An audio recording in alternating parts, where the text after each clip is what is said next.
Hi guys, आज देखते हैं कुछ और 5 इंपॉर्टेंट क्वेश्चन और उसके बेस्ट अप्रोच के साथ। अगर आपको थोड़ा सा भी अच्छा लग रहा है तो please follow, like and subscribe my channel.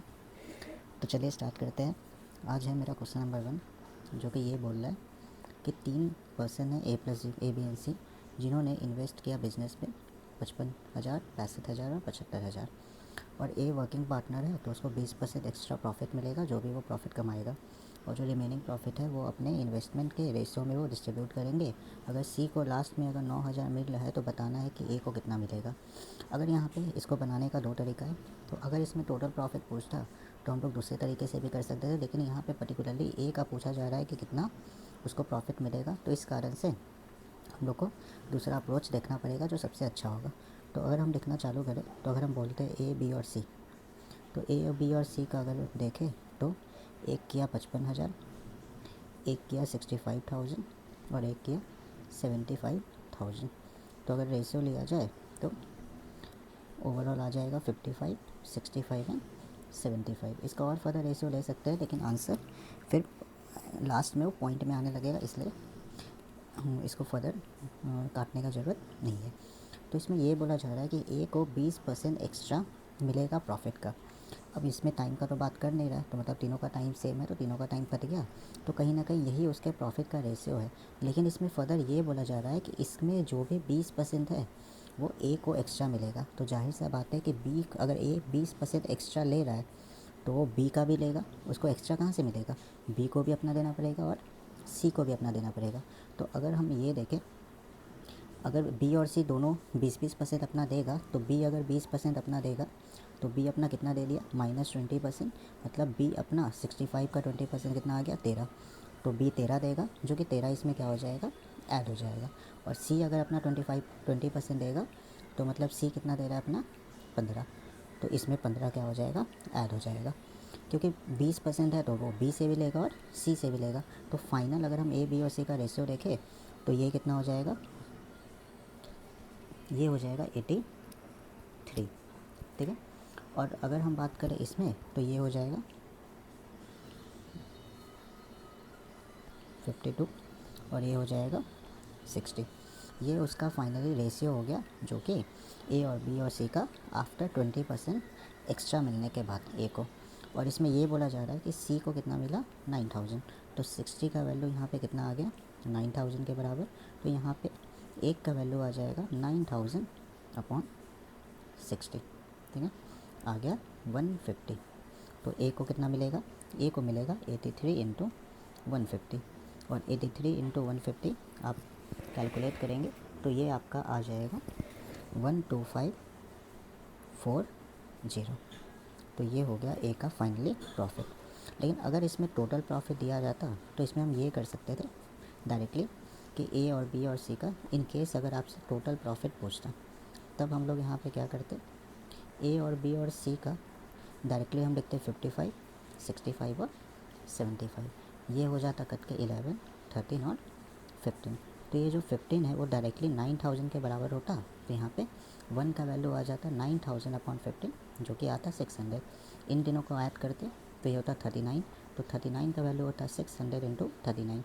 लेकिन ये 20% डिडक्ट होने के बाद ये रेशियो आया, तो ये 80% का वैल्यू है 600 इंटू 39। तो यहाँ से 100% मेरा आ जाता 600 इंटू 39 अपॉन 80 इंटू 100। ये आपका टोटल प्रॉफिट आ जाता अगर वो पूछा जाता तो।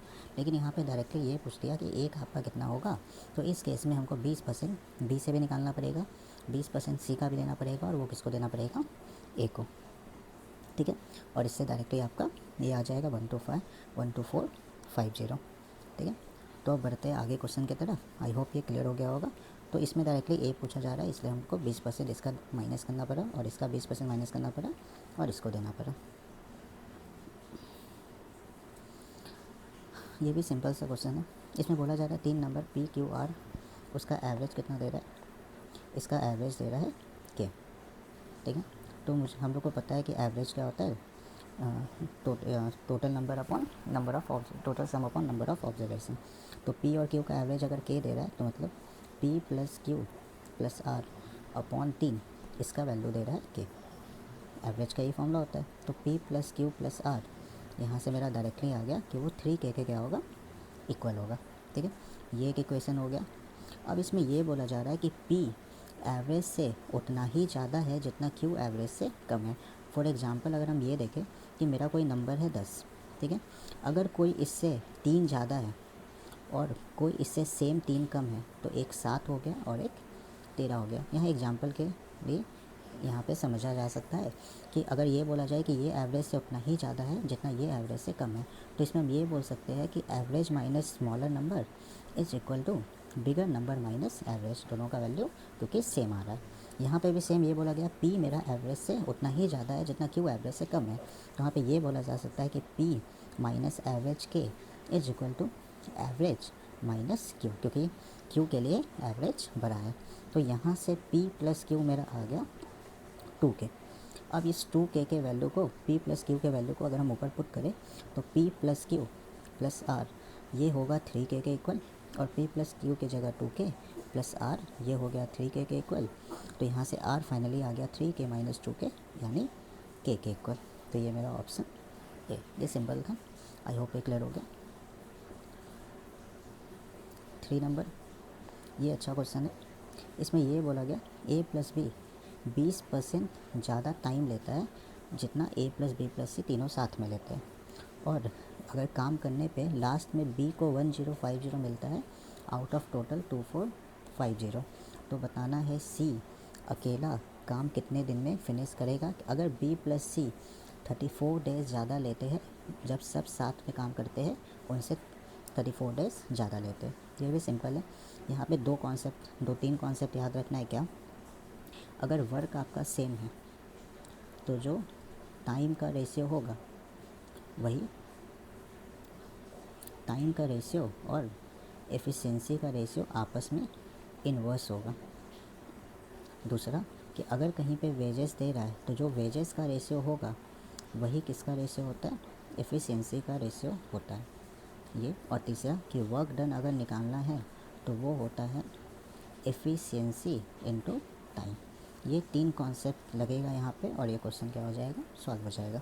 तो अगर हम इसमें ये देखें कि A प्लस बी पूरे से A plus B plus C से 20% ज़्यादा टाइम लेता है। 20% का मतलब क्या हो गया, 1/5। तो अगर ये 5 दिन ले रहा है तो ये 6 लेगा ये टाइम।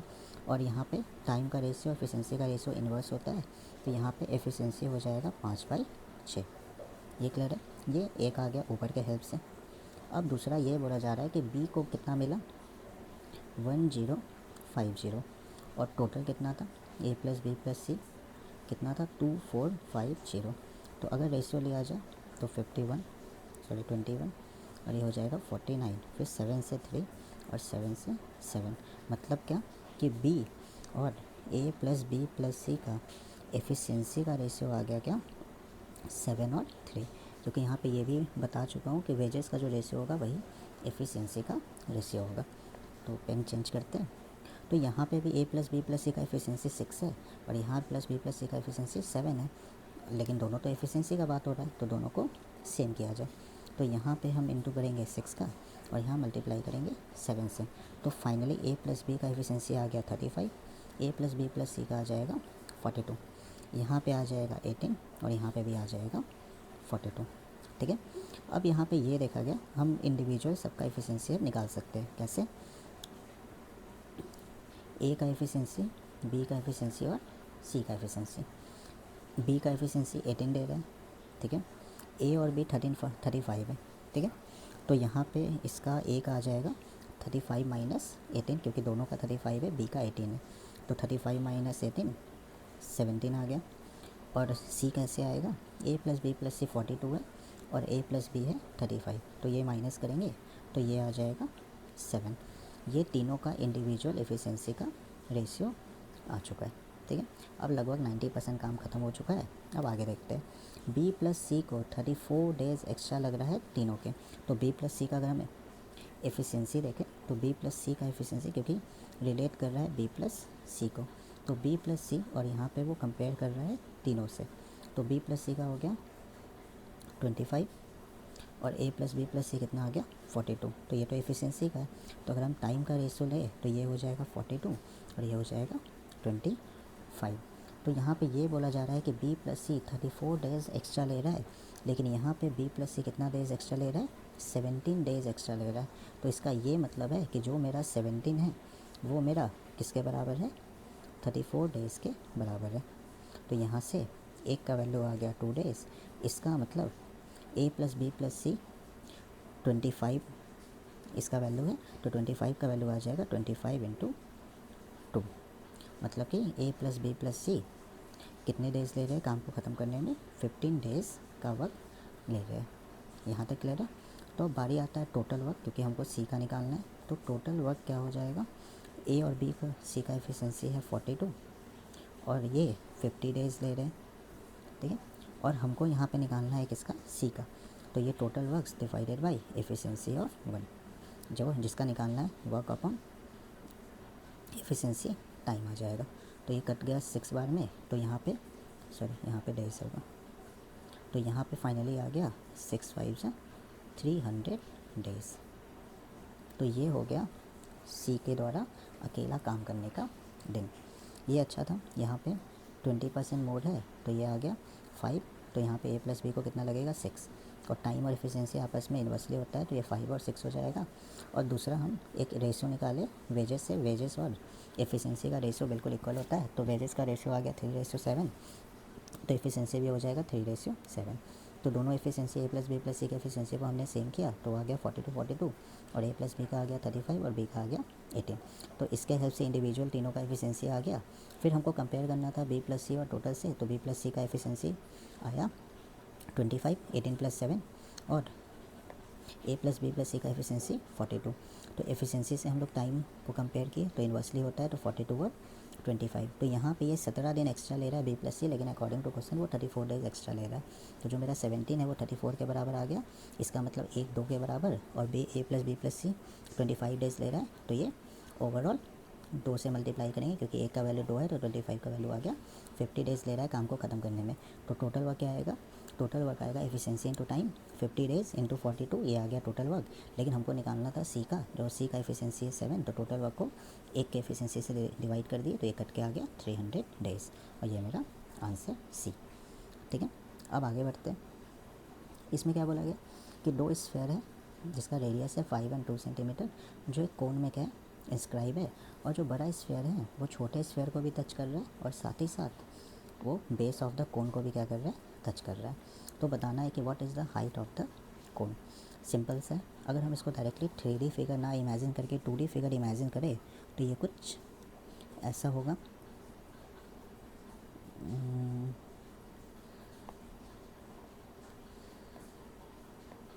इसमें कुछ ऐसा देखने को मिलेगा,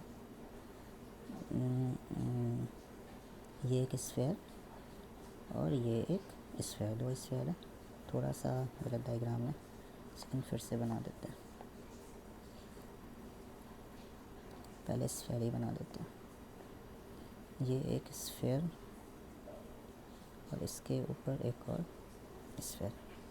अब इसमें ये बोला गया कि ये कुछ ऐसा है, और ये 3D फिगर में आसान करने के लिए 2D फिगर में कन्वर्ट कर दिया, ये इसको टच कर रहा है। अब इसमें ये बोला गया कि ये जो बड़े वाले हैं इसका रेडियस है 5, और ये छोटे वाले का रेडियस है 2, और इसका रेडियस है 5। तो अगर हम इसको यहाँ से अटैच करें, तो हमको पता है रेडियस और ये टेंजेंट है, इसके बीच में 90 डिग्री बनेगा दोनों के केस में। और इसको ऊपर तक अटैच करें और इसको नीचे तक अटैच करें, तो यही क्या होगा, हाइट होगा। तो नाम दे देते हैं ए बी, ये हो गया ओ, और ये हो गया सी। तो जो स्मॉलर रेडियस है उसका सेंटर है ओ, और जो बिगर रेडियस है उसका सेंटर है सी। तो अगर हम अपने 2 ट्रायंगल को ले, कौन सा ट्रायंगल, इन ट्रायंगल ए ओ, यहाँ पे दे देते हैं डी और E, in triangle A O D and triangle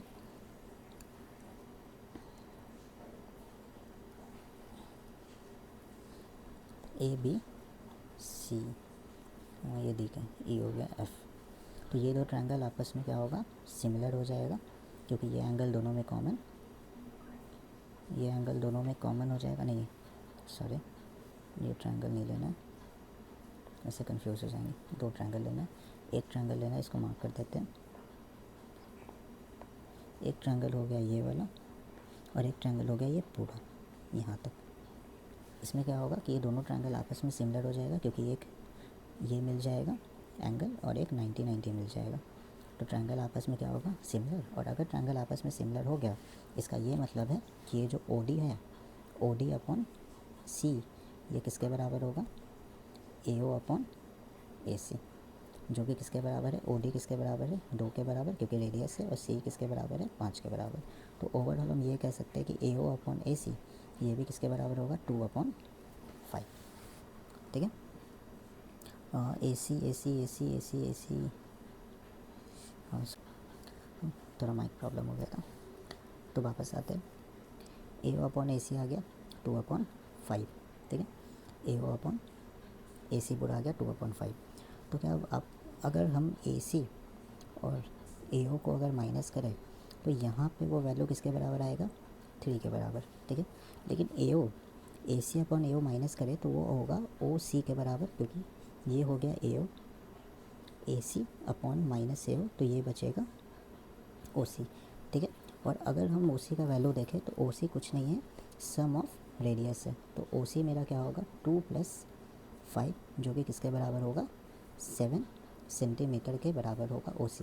लेकिन अगर हम रेशियो में बात करें AC माइनस AO, तो वो किसके बराबर है, 3 के बराबर। तो यहाँ पे ये बोला जा सकता है कि जो मेरा 3 है वो 7 सेंटीमीटर के बराबर है। तो मेरा एक किसके बराबर होगा, 7/3 सेंटीमीटर। लेकिन हमको निकालना है क्या, AB निकालना है। तो AB कहीं ना कहीं मेरा ये हो सकता है AC अपॉन CB, ये हम लिख सकते हैं, क्योंकि हमको AB निकालना है और AB क्या होगा, AC अपॉन CB। ठीक है, और एक का वैल्यू अगर 7/3 है तो AC का वैल्यू क्या है, 5।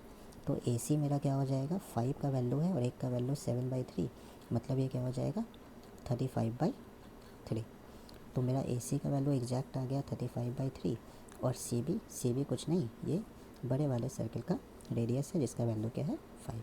तो ओवरऑल अगर देखा जाए तो ये हो जाएगा 3, 35 + 15, तो ये हो जाएगा 50/3, मतलब 16 एंड 2/3 सेंटीमीटर, मतलब ऑप्शन नंबर C। तो यहाँ पे एक बार फिर से देख लेते हैं क्या होगा। हम लोग यहाँ को, ये जो कोन है ये 3D फिगर है, लेकिन हम लोग इसको थोड़ा 2D में समझें, ठीक है, ताकि समझने में क्या हो, आसानी हो। तो इसमें ये बोला जा रहा है कि जो बड़ा सर्किल है वो छोटे सर्किल को टच कर रहा है, और बड़ा जो स्फीयर है वो कोन के बेस को भी टच कर रहा है। तो अगर हम इसको एक सीधा लाइन अगर ड्रॉ कर दें जो कि हाइट का काम कर रहा है, और ये इसमें टेंजेंट है, तो ये 90 डिग्री बनेगा, ये 90 डिग्री बनेगा। तो ये ट्रायंगल छोटा वाला AOD और ट्रायंगल ACE आपस में सिमिलर हो जाएगा, और सिमिलरिटी के रूल से AO अपॉन AC ये बराबर होगा OD अपॉन CE, और जिसका वैल्यू क्या है, OD का वैल्यू क्या है 2, क्योंकि ये छोटा रेडियस, और CE क्या है 5, क्योंकि ये बड़ा रेडियस। दोनों आपस में रिलेट कर जाएगा और AO अपॉन AC आ जाएगा 2/5। लेकिन अगर AO को AC से माइनस करेंगे तो ये 5 - 2 3 के इक्वल होगा। लेकिन एग्जैक्ट देखा जाए AC अब माइनस AO, तो वो होगा OC के बराबर, और वो है 5 यहाँ और 2 यहाँ, मतलब 7 के बराबर। इसका मतलब जो 3 है वो 7 के इक्वल है, तो एक का वैल्यू आ गया 7/3, और हमको AC का वैल्यू निकालना है, क्योंकि AB जो निकालना है वो AC प्लस क्या होगा, AC प्लस CB होगा। तो AC का वैल्यू आ जाएगा 35/3 प्लस CB आ जाएगा 5, और दोनों को ऐड किए तो आ गया 16 2/3। तो इस क्लास का लास्ट क्वेश्चन देखते हैं, जिससे जो कि क्या है, प्रोबेबिलिटी पे। तो चलिए, आई होप ये चीज़ समझ में आ गया। यहाँ पे ये बोला गया कि एक कॉइन को फिक्स नंबर ऑफ टाइम के लिए क्या किया गया, टॉस किया गया, और 3 है। चलिए, तो हम लोग लास्ट क्वेश्चन देखते हैं, 5 नंबर। इसमें ये बोला जा रहा है कि एक कॉइन को एक फिक्स नंबर ऑफ टाइम के लिए टॉस किया गया, और इसमें जो 3 हेड आने का प्रोबेबिलिटी है वो बिल्कुल 5 हेड आने का प्रोबेबिलिटी के बराबर है। तो प्रोबेबिलिटी के क्वेश्चन में कभी भी ये केस देखा जाए जहाँ पे कॉइन को या किसी भी चीज़ को एक नंबर ऑफ टाइम के लिए क्या किया जा रहा है, टॉस किया जा रहा है या थ्रो किया जा रहा है, तो उस केस में जो लगता है, जो प्रॉपर्टीज़, जो थ्योरी लगता है, वो बाइनोमियल डिस्ट्रीब्यूशन का लगता है। और ये क्वेश्चन पढ़ते पढ़ते, ये अगर जितना प्रैक्टिस किया जाएगा तो क्वेश्चन पढ़ते पढ़ते वो उतना ही क्या होता है, देख के समझ में आ जाता है।